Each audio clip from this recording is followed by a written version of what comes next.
Thank you for everybody for joining us today. I'm going to pass this over to John to kick us off for this presentation on helping you build your consumer confidence with the different pieces that are on a state level and on a national level that are available to you through the PA Promise, Safe Stay, and the Dining Commitment. John, I will pass this over to you for introductions. Thank you, Hope, and thanks to all of you for joining us today. And a particular thank you to Renee Hoge and Shelley Weir from the National Restaurant Association and the American Hotel and Lodging Association, our partners in Washington. It's been a really challenging 6 months for all of us, and we know that in addition to dealing with government regulation, which has basically shut down restaurants and inhibited travel to hotels, we also now have to deal with consumer confidence and make sure that our guests recognize in both hotels and restaurants that we have always operated safely and have taken increased measures to ensure their safety today from this terrible COVID-19 virus.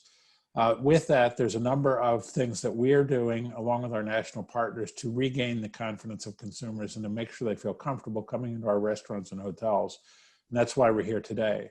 So with that, I'd first like to introduce PRLA's Director of Operations and Strategy for Philadelphia and Eastern Pennsylvania, Ben Fleccia, who also was the spearheaded the creation of the Pennsylvania Restaurant Promise, which was perhaps the first measure that we took here in the state of Pennsylvania to begin to assure our guests that they could come back into restaurants, they were welcome back, and that they could feel safe.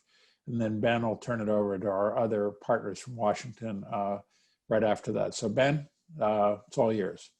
Great, thank you so much, and good morning, everyone. So the Pennsylvania Restaurant Promise. We knew back in, it happened very quickly for all of us, obviously, when we found out how the pandemic was going to affect our industry. And we realized immediately that we would have to do something to let our guests know and let our employees know that we were operating safely. So one of the first things we did, it was just a few weeks into the pandemic, the first week of April, we decided to put together a task force from industry professionals from all over Pennsylvania and from all walks of hospitality, between restaurants and hotels and catering halls, just a full representation of everybody. And we wanted to create a document or a pledge as a way to instill confidence for guests to return. We know it was going to be a hard time. I mean, back then we had no idea how hard of a time it was going to be. And, 5 months ago, I'm sure like everybody else feels like 5 years ago, but we knew we had to do something right away. So we put together this task force and just started going over items that we knew that we were going to have to do even before we started getting guidance from our state and from our health departments. Luckily for us, the morning of our first task force call, our great partners at the Texas Restaurant Association shared with us a document that they had been working on called the Texas Restaurant Promise. So we were able to use the Texas Restaurant Promise as a template to build the Pennsylvania Restaurant Promise. And then after that, the Pennsylvania Hotel and Lodging Promise. So the promise itself is broken up into a few different parts. We wanted to list off a number of items that the restaurants were responsible for. Now, we know that, restaurant and lodging we've always spearheaded sanitation. We've always been top on safety. We're an industry that is inspected more than pretty much anybody else. So, as we talk to operators, a lot of the measures that we were going to recommend, most of them we're already doing already. But, how do we get all that stuff that we've been doing already, plus all the new guidance and all the new regulations that we knew would be coming down from our various health departments and our various municipalities. How would we be able to put that into a package to let our consumers know, to let our guests know that, you know, this restaurant, this hotel is following all those procedures. And with that, we created these promises. You know, the restaurant responsibility and the hotel responsibility had to do with safe sanitation practices, social distancing guidelines, mask regulations, you know, and we kind of went through, even before any guidance from the health departments, we went through everything that we felt would be responsible actions for our restaurants and our hotels to take. Ironically, almost all of the items that we ended up putting in our promise eventually came down from the health departments, and you know, we were saying we're doing this already, which was great. So we asked our restaurant partners and our hotel partners to voluntarily read through the entire promise. We put our promise on our website. We also sent the promise out in our daily updates every day for months. And we asked our restaurant and hotel partners to read through the promise, ensure that they would be following the guidance in the promise, register on our website, and at that point they could print out a poster that they would be able to hang in their windows. And this poster would, again, it would be completely voluntary, but we know that the people that were following these guidance can now put this poster in their window, and that lets the guests know that, hey, this is a place that cares about us and it cares about its employees. Another important part of the promise was there were items in there for the guests to be responsible for, as far as, you know, making sure they're not coming into the restaurant if they're having any symptoms of COVID, to make sure that they are being responsible for social distancing as well, and mask wearing, and any other regulations that, you know, have come down from our health departments and have come down from the state over the past 5 months. Can we go to the next slide, please? So as we rolled out the restaurant promise and it was started to be adopted by many areas around the state, Allegheny County was having some problems in particular. They had already started a program in Pittsburgh called Safe Service PGH. And that was a group of folks that wanted to go around to restaurants and make sure that they knew what all the guidance was. Pretty much like a toolkit for restaurants. There were some, you know, there were some individuals and some restaurants in the Allegheny County that for one reason or another were not following all the safety protocols. So Safe Service PGH joined forces with both the Allegheny Department of Health and with us here, the PRLA, to create Safe Service Allegheny. This was very similar to our Pennsylvania restaurant promise. And, you know, with our partnership, and our partnership was pretty much giving them our talking points and our guidelines for the Pennsylvania restaurant promise, which then they used to create Safe Service Allegheny. And, you know, from our feedback from the restaurants in that area, it was extremely helpful to them. They were able to individually touch many of the restaurants, making sure that you know, their social distancing was in place, that their employees knew what all the new rules were, all the new regulations were. And again, it was just another way for the guests to know, with all the bad press that you know, our industry was getting over those months, that, hey, listen, we're doing the right thing here. We're keeping our employees safe, we're keeping our guests safe, and you can be comfortable coming in here. So we are continuing to push both the Pennsylvania Restaurant Promise, and we continue our partnership with Safe Serve Allegheny over these months. And this is not something that is, going to go away anytime soon. So we have to keep pushing to make sure that Pennsylvania residents and our neighbors that are coming in from other states know when they go into a restaurant, hopefully they will see that Pennsylvania Restaurant Promise sign outside, or they'll see that Safe Service Allegheny poster in the window, and they will know that this restaurant knows what's going on, knows and understands what the guidelines are, knows what the safety instructions are. And, in these ways, we really hope we can show all our guests that we're doing the right thing.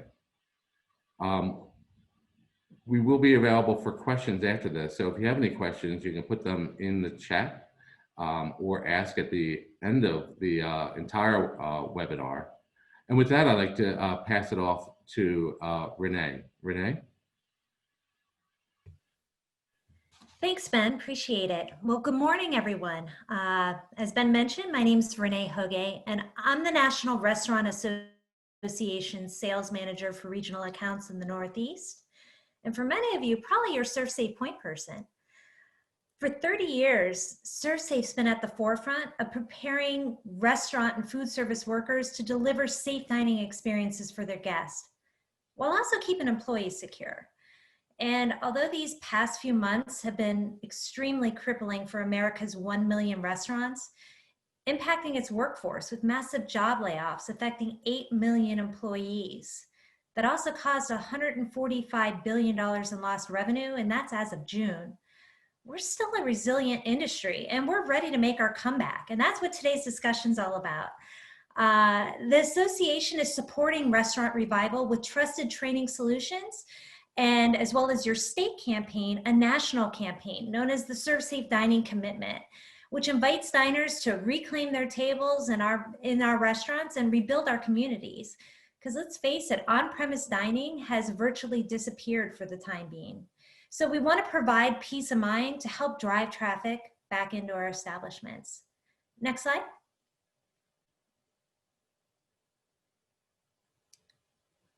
Thank you. And although our patrons are eager to come back, many have safety as a top concern. As a matter of fact, research shows that 44% of Americans don't want to dine out, with 90% being concerned about on-premise dining. The National Restaurant Association and ServSafe are supporting the industry's revival with a national campaign and program that invites diners to come back into our restaurants. Our goals of the ServSafe Dining Commitment are to increase frequency for on-site dining and to promote consumer confidence by using our safety and training standards to assure patrons that they can trust restaurants who are taking the proper steps to ensure their well-being. And restaurants who are displaying the commitment seal on their website, menu, or even their door are demonstrating their ongoing dedication to the health and protection of employees and guests. Now, this multi-million-dollar national campaign goes across all media channels with the help of several national sponsors. It consists of TV ads and other broadcasting tools to raise general public awareness regarding protocols and importance of COVID-19 food safety training. You may have already seen some of our ads. I've been seeing them quite frequently on HGTV myself. The ServSafe Dining Commitment campaign is focused on reclaiming your table in the new normal dining situation. We're encouraging consumers to look for the commitment seals, specifically calling out the image as it's affixed to a window or menu throughout the commercial and advertising shots. We want guests to correlate restaurants who feature these resources to be ones that are committed to food safety, leveraging our expertise and 30 years of food safety training, along with our work with the CDC and FDA. And since April, we've trained over 1 million food service workers in food safety and COVID-19 precautions. Finally, like the PRLA, we wanted to create something that's operationally feasible for our restaurant community, leveraging training and assets that's probably already in place in many establishments. And as you're seeing here, to help support these efforts, consumer and operator-facing landing pages have been developed, where guests and restaurants can go to learn more about our commitment. You've got ServSafeDining.org, and that's where patrons go to see if their favorite restaurants are signing up for the ServSafe Dining Commitment and what they've committed to do when their guests dine out. You also have ServSafeCommit.org, and that's where operators go to register and pledge their locations to the ServSafe Dining Commitment. So let's talk about ServSafeCommit.org for operators first. Next slide. The commitment itself focuses on adhering to regulations and training the staff on new sanitation as well as safety procedures, which will continue to evolve and be updated as the COVID-19 landscape changes. First, participation requires that individual restaurant locations agree to follow the association's reopening guidance doc, which is based on FDA and CDC best practices. And it focuses on 4 key areas of food safety, cleaning and sanitizing, employee health and personal hygiene, and social distance. And when I was listening to Ben, it sounds like your PRLA promise does as well. Second, these restaurants pledge to adhere to the laws and guidelines set up by their specific state and local municipalities, such as that of Allegheny County. Third, the ServSafe Dining Commitment requires at least 1 certified food protection manager per location, which is already a requirement here in Pennsylvania. And finally, a commitment to train 75% of frontline employees in ServSafe Food Handler, while also encouraging employers to use the 4 free COVID training videos that I'm going to talk about in a couple moments as they apply to the roles within their team. Next slide.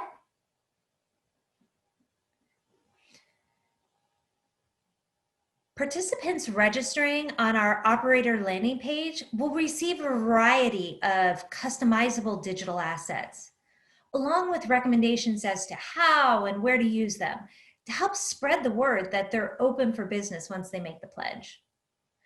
High-resolution decals ready for restaurants can be sent to the printer. Employee certificates can also be predominantly displayed to reassure guests that your restaurant staff has been trained in the latest food and serving safety procedures. We also have links to all of our standard ServSafe brochures and posters on general food safety. And finally, a 20% discount for restaurants who sign up as well. And if you're a PRLA member already, you actually already benefit from that 20% discount. Next slide. Your ServSafe Dining Commitment record of commitment can be displayed to show your restaurant guests your participation in the program. That's the certificate on the left. In addition, employee certificates from the free ServSafe COVID courses I'll talk about in a minute can also be predominantly displayed to reassure your guests that your restaurant staff has been trained in the latest food safety procedures. What we're seeing so far is restaurants are putting these in the vestibules or entryways of their establishments to kind of promote that confidence as prospective patrons and consumers come into their establishments. Next slide. In order to make the commitment, each restaurant location visits ServSafeCommit.org to register. Now, usually it's the general manager at the location that'll serve as the designated contact. He or she will enter their name as the point person and provide a unique email address, which is typically the unit's email address. They're going to offer up some basic restaurant information, including restaurant type, address, number of employees at the location, to name a few.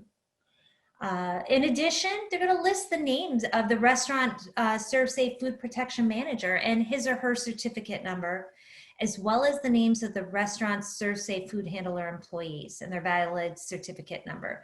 We're only going to ask for 10. Although we're asking for 75% participation, we're not going to make you put down 50 people's names into this to enroll. Next slide. As mentioned earlier, ServSafeDining.org is where patrons go to see if their favorite restaurants are signing up for the ServSafe Dining Commitment and what they've committed to do when their guests are dining out. We also take the opportunity to outline some ways that our guests can help, such as wearing a mask as they move around the restaurant and staying home if they're sick. And I heard Ben talking about that as well, so there's another parallel there. Next slide. Patrons can enter their zip code and find nearby restaurants who have made the commitment and are ready to serve.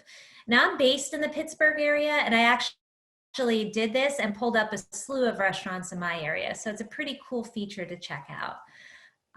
Next slide.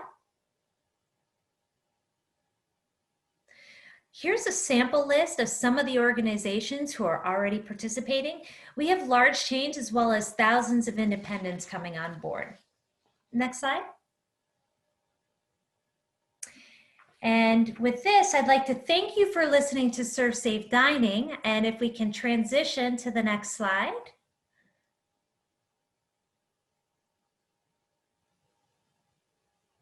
I'm wearing a couple hats today. So I'd like to transition into National Food Safety Month while I've got you here. It's a pretty exciting event. Because every year an estimated 1 in 6 Americans or 48 million people get sick. 128,000 of those are hospitalized and 3,000 die, all from eating contaminated food. National Food Safety Month was founded in September of 1994 by the National Restaurant Association, and it's in conjunction with ServSafe to share educational materials regarding the importance of food safety, focusing on best tips, advice, as well as education. In today's COVID-19 restaurant environment, ongoing education around food safety, sanitation, and how to maintain that safe dining environment remain paramount to our industry's revival. We need to provide diners that peace of mind as we're helping to drive traffic back into our restaurants. And as you can see here, managing risk, 30 years of food safety is this year's National Food Safety Month theme. You see, 2020 marks ServSafe's 30th anniversary as the industry leader in food safety education. And each week during the month of September, we focus on a different critical area of risk. That includes personal hygiene, cleaning and sanitizing, safe food preparations, food safety procedures, as well as COVID-19 safety protocols. So you see there's a parallel to National Food Safety Month to what we're already doing with the ServSafe Dining Commitment. Next slide. FoodSafetyFocus.com is the association's free online resource hub. It's managed by our Food Safety and Industry Relations Department. The website focuses on food safety 365 days a year. However, it's also where our national food safety resources are housed. Now, the group that oversees this website is composed of a diverse group of individuals that include experience in food service, operations, regulatory affairs. They're industry suppliers, food manufacturers, and also have experience with food science. Next slide. In 2020, National Food Safety Month is celebrated over 5 weeks, and each week has a poster with our best tips in that area. There's an activity sheet that managers can use during pre-shift meetings to help employees brush up on their knowledge, and also blog posts with more detailed information for that deeper dive. Next slide.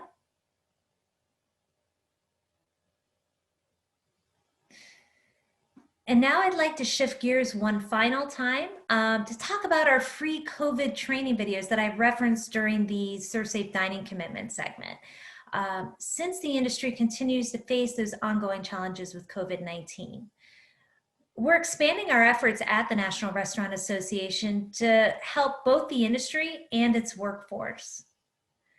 To do this, we're offering 4 free COVID specific training videos on On24. ServSafe Takeout highlights food safety measures restaurant workers should be employing. ServSafe Delivery highlights those food safety measures for delivery people who are out in the public. ServSafe reopening guidelines are based on those FDA and CDC best practices, and once again focuses on 4 key areas of food safety, cleaning and sanitizing, employee health and personal hygiene, as well as social distancing. And last week, we released a new one. It's called ServSafe Conflict De-Escalation. And as the name suggests, it helps your employees better navigate those challenging situations that we're running to on site. Next slide. As restaurants look to enforce COVID-19 requirements, difficult situations have been arising with guests adhering to these guidelines. The new conflict de-escalation course offers all restaurant employees guidance on how to reduce those tensions and promote a safe environment while also maintaining that spirit of hospitality throughout the interaction. ServSafe conflict de-escalation training is also available free on On24, and it provides an overview of difficult situations related to COVID-19 guest requirements. It reviews the importance of mindset, listening skills, and hospitality when dealing with these difficult situations. It suggests actions employees can take to de-escalate difficult situations and to promote conflict resolution. And upon completion of the training video, students receive a record of training PDF. And I showed you what that would look like in the vestibule back in the ServSafe Dining Commitment. And those can be posted with the employee's name as proof of training. Now, the one key thing here is a unique email is required. You can't use a shared company email address when you're setting up your profiles to take the training. Next slide. The training video offers guidance to operators and staff on a variety of subjects. Preparation and awareness, signs of escalation, how to stay calm, de-escalation steps one can take, how to assist others, and if needed, getting help. Now, please reach out to me directly. My email address is rhoggay@restaurant.org if you'd like to learn more about this and our other free COVID training resources. And I know we're going to push questions on all of this off to the end. So at the moment, I'd like to turn it over to Shelley Weir of the AHLA so that she can share the advocacy efforts being made on the hotel and lodging side. Shelley? Thanks so much, Renee. Good morning, everyone. Pleased to be here today, and thanks to John and Hope and the entire PRLA team for inviting us to join today's webinar. For the hoteliers on the phone, allow me to take you through what we're doing on the hotel side of the aisle as it relates to safety, sanitation, and cleanliness best practices, recognition, credentialing, and training as well. Next slide, please. So a couple of months ago, at the height of COVID, we too on the hotel side felt it was critically important to begin to align the industry around what the proper guidelines, procedures, and protocols should be, either from a reopening perspective for those hotels who had closed or from a continuing operations perspective for those that had not. And so the AHLA Safe Stay program initiative was created at that time. And really the overarching purpose for Safe Stay was to do two things. One is to give travelers the confidence that hotels are safe and clean and that we can welcome them back with open arms. And equally as important, make sure that our associates and employees at the hotels also felt safe returning to work. As we all know, many in our industry had been furloughed or temporarily put on a layoff or a permanent layoff because of the impacts of COVID. At the same time, we wouldn't be the National Trade Association for the hotel sector if we didn't also use this as an opportunity to provide proactive direction to legislative officials and policymakers. And I'll touch on that a little bit more in the presentation. But as you guys know, in the hotel sector, we are an incredibly love it or hate it bifurcated industry, and that we're very complex from an operational perspective between multiple ownership groups, multiple management companies, different brands. Any one hotel can have 3 or 4 of those entities involved in the operation. And so what was really important to us at the association was to make sure that we reached unity across the entire hotel sector of what these guidelines would look like. And so we established an advisory council at the national level comprised of presidents and C-suite operation leaders from all of the major brands, several major management companies, independent properties, and outside consultants to help us craft the Safe Stay strategy. And because of that, when the guidelines were launched, we immediately had endorsements from all of the major hotel brands, as well as our prestigious board of directors and several affiliated associations. Since the first set of guidelines were launched in early May, we have since released 3 different versions of the guidelines, most recently a couple of weeks ago surrounding new guest protocols that I will touch on, and we will also be releasing a 4th guideline version soon as well. And we'll talk about the employee training connected to this momentarily. Next slide, please. As I mentioned, in the hotel industry, it's really important that we have buy-in and alignment across the entire industry anytime we're going to put forth some type of effort such as this, as it directly affects hotel operations. So our advisory council, again, had C-suite leaders from all of the major hotel brands, several management companies, ownership groups, as well as affiliated organizations like our friends at AHLA to make sure that the entire sector was aligned in what these new enhanced guidelines and protocols would look like in a COVID area. Next slide, please. And as I mentioned, it was really, really important for us, much like what Renee shared on the restaurant side, that we make sure that we give travelers the confidence that our hotels are safe to stay in, even during active COVID era right now. And so we've been launching a robust media campaign to share the guidelines with the media, with consumers, with public-facing entities to make sure that people know what these increased procedures are so that they feel safe coming back into the hotel industry. I don't want to speak for Chip Rogers, our CEO, but I think he's probably done 100 media interviews in the last 90 days, specifically just on Safe Stay. And then they range from, you know, CNN, Today Show, Good Morning America, Fox News, etc. So really trying to get this voice out there that hotels are safe and we're ready to welcome guests back. Next slide, please. So when we talk about the Safe Stay program initiative, there are really 3 separate components of them that all work together to create Safe Stay in totality. The first are the set of guidelines. You can go straight to the AHLA website and download these for free. There's all types of resources, materials, decals, posters, etc., right there on the website for download. And these guidelines are really the foundation for what the Safe Stay program is. They are all in alignment with CDC protocols, including some new ones that were just released recently that we'll be making some updates to. So anytime we learn new information, whether it be from the CDC, the WHO, or other health-related entities, we take that back to our advisory council and determine the best way to update the guidelines so that all of the hotel industry can safely operate as well as effectively meet the criteria that is being put out by the health organizations. At a property level, we also have a property checklist, very similar in spirit to what John and team were talking about earlier with the PRLA promise. This is basically a checklist for properties to use that they can sort of guide themselves a bit and have a little bit of a gut check that they are doing everything that is being asked for in the Safe Stay guidelines. You can again download the property checklist directly from our website.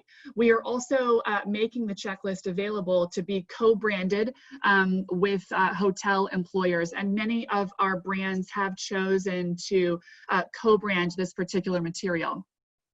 And I'm sure that many of the hotels on the phone have also seen several of our leading brands, Marriott, Hilton, Hyatt, etc., come out with their own branded cleanliness initiatives. For example, Hilton Clean Stay. All of those programs are in alignment with Safe Stay and are an elevated version of Safe Stay that is specific to that particular brand and brand standards that are being required and put in place in order to carry their flag. So rest assured that we worked very closely with all of our major brands to make sure that there was alignment between all of those programs and what those minimum benchmark standards would be for the industry. And lastly, anytime you're going to put out a set of guidelines on what the industry should be doing, critically important that we train our employees to be able to effectively adhere to those guidelines, but also really important to make sure that they can properly convey to guests what those increased protocols are. So what are the talking points of what the hotel has done to elevate their safety and cleanliness standards? And so we immediately turned to our partners at the American Hotel and Lodging Educational Institute to develop an employee online mobile-friendly training program that could be used for all employees across the entire hotel sector to get trained in the Safe Stay guidelines. And I'll expand on that momentarily. Next slide, please. Importantly, in the last version of the guidelines that we released in late July, early August timeframe, we also added a series of guest requirements. So basically, in this, the Safe Stay guest checklist was announced. Most notably, this was the first time that the hotel industry had agreed and aligned on guidelines that would not only be placed on employees, but also on guests. So most notably, the recommendation from Safe Stay is that all hotel guests, regardless of which state, county, et cetera, that they are in, wear face coverings and practice social distancing. And so earlier when I talked about that alignment across the entire industry, as you can see on the screen here, as we worked with our major brands to develop the guest checklist, they in turn announced their own brand-specific requirement. So Marriott, for example, went into effect on July 27th, where all guests at Marriott properties, regardless of whether they were corporate managed or franchised, are now required to wear face coverings. Same was announced from Hyatt, Hilton, IHG, and the list really runs the gamut. I've just highlighted some of them on the screen here. So that unity amongst our major employers and brands with Safe Stay to make sure we're all working together towards a common goal and have the same protocols in place, once again came into effect not only just for employees, but guests as well. Next slide, please. And as I mentioned, we work closely with our partners at EI to develop an employee training program against the Safe Stay guidelines. At a high level, the course is mobile friendly, it's online, and it also includes a certificate of completion. As Renee mentioned earlier, this really gives you, the employer, that record of training that you can have for each employee, that they understand and have mastered the material in the training course. It's also something that you can use from a marketing perspective. If you want to show your guests that your employees have been trained in elevated COVID-19 standards, this is a way to do that. To build the course, we turn to subject matter experts from the advisory council, again, those C-suite operational leaders, to provide feedback during the course build to make sure that everything was in alignment with what was possible at an operational level, what was being required, and what the hotel industry should do for its employees moving forward. We launched the course in early July, and as Renee mentioned, just a couple of weeks ago, added a new de-escalation training module on September 1st. That is, again, tagged onto the course that was launched in July. This is especially important given the mandates that the brands have put out in recent weeks requiring guests to wear face coverings in the hotel. We've all seen the viral videos from, you know, the people at grocery stores or wherever that have gotten into altercations either with employees or with other guests because they don't want to wear a face mask. And so really wanting to make sure that our employees are properly trained in how to de-escalate those situations, keeping with the spirit of the hotel industry, but also when they need to involve their manager or potentially law enforcement at times. Next slide, please. I also just wanted to mention a lot of research that we have been putting out from the association to make sure that the Safe Stay guidelines are also in alignment with what consumer preferences and attitudes are. So we turned to Morning Consult to conduct a third-party research study of consumer attitudes, expectations, and intentions around the cleanliness initiatives for the hotel industry.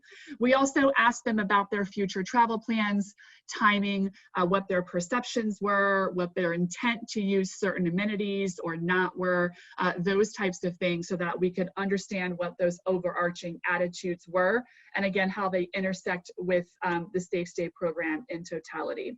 If you go to the next slide, you'll see a result of the research findings. I know that the graphic on the left can be a little bit hard to read, so happy to email it out to anyone. But at a high level, the great news is that consumer attitudes really directly matched what are in the Safe Stay guidelines. So as an example, 87% of consumers felt better about going to a hotel knowing that employees required to wear masks.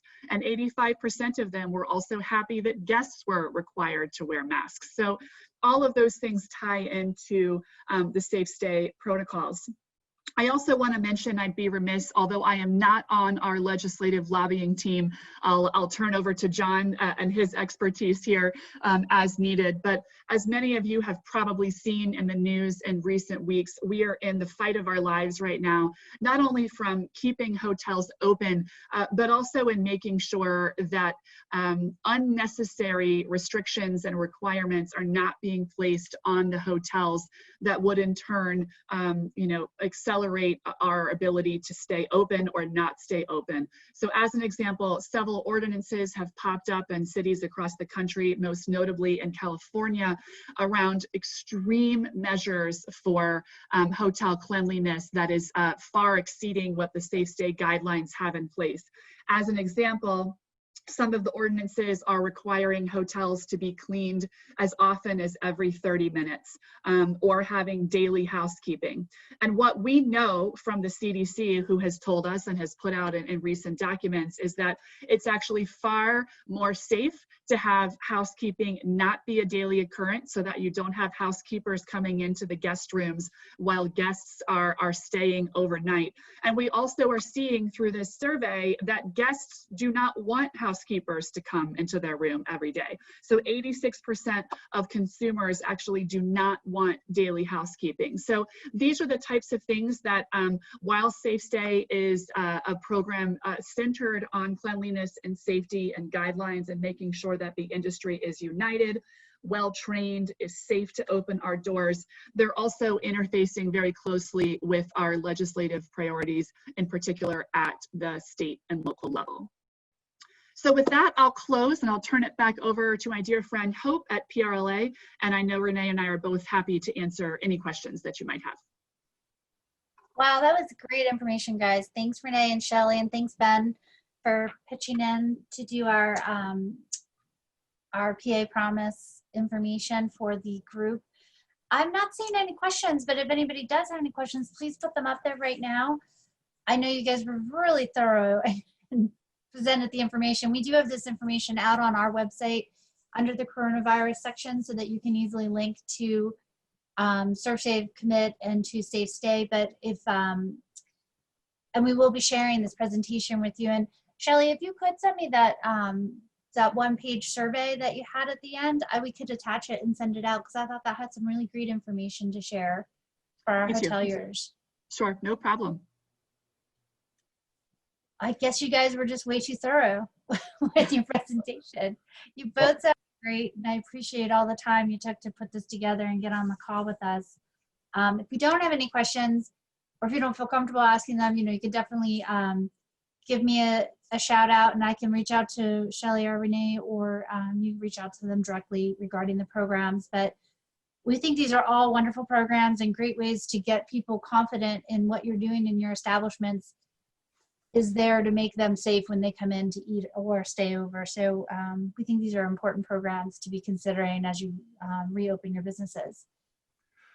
With that said, I think we'll conclude the webinar. Renee and Shelley, I hope you have a wonderful rest of the week and great weekend. It was so nice to see your faces again. Ben, I'm sure I will be talking to you soon. And for everyone else that's on the call, I hope you have a safe day and enjoy the rest of your week. Thank you, everybody. Thank you, Hope, for producing the webinar, and to Renee and Shelley and Ben for the great job they did on it. Really appreciate it. Thank you. Thank Our you. pleasure, Thanks, John. Thanks, Have a good Eric, one. too, for running. Bye, everybody.